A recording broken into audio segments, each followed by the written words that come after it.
മലയാള സിനിമയിൽ അഭിനേതാക്കളും നിർമ്മാതാക്കളുടെ സംഘടനയും തമ്മിലുള്ള ഭിന്നത മൂർച്ഛിക്കുന്നതിനിടെ പ്രൊജക്ടുകളിൽ നിന്നൊഴിവായി പുതുമുഖ നിർമ്മാതാക്കൾ.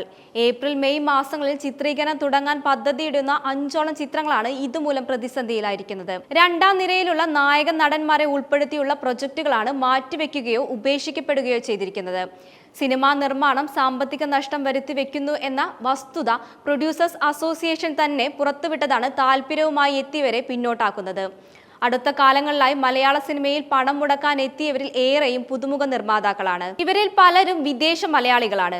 സിനിമയോടുള്ള താല്പര്യം നിമിത്തമാണ് പലരും പണം മുടക്കാൻ തയ്യാറാകുന്നതും.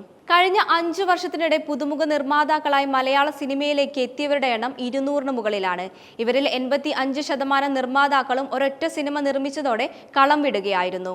കോടികൾ നഷ്ടമായ നിർമ്മാതാക്കളും ഇക്കൂട്ടത്തിലുണ്ട്. പുതുമുഖ നിർമ്മാതാക്കളിൽ ഭൂരിഭാഗവും വിദേശ മലയാളികളാണ്.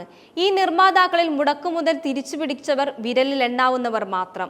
അതിനിടെ രണ്ടാം നിര നടന്മാരെ വെച്ച് സിനിമയെടുത്ത് വിജയിച്ച ഒരു നിർമ്മാതാവ് പറഞ്ഞത് ഈ ഫീൽഡിലേക്ക് ഇനിയില്ലെന്നാണ്. OTT റൈറ്റ്സ്, ഓവർസീസ്, സാറ്റലൈറ്റ് വരുമാനം എന്നിങ്ങനെ വലിയ ഓഫറുകൾ കാണിച്ചാണ് പല വിദേശ മലയാളികളെയും സിനിമയിലേക്ക് എത്തിക്കുന്നത്.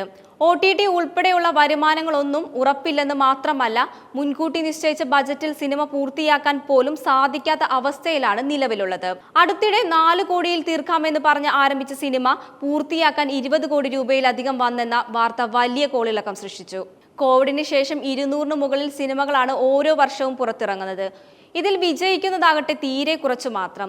നിർമ്മാതാക്കൾ പലരും പിന്മാറി തുടങ്ങിയതോടെ ഈ വർഷം സിനിമകളുടെ എണ്ണം കുറയുമെന്നാണ് ഈ രംഗത്തുള്ളവർ പറയുന്നത്.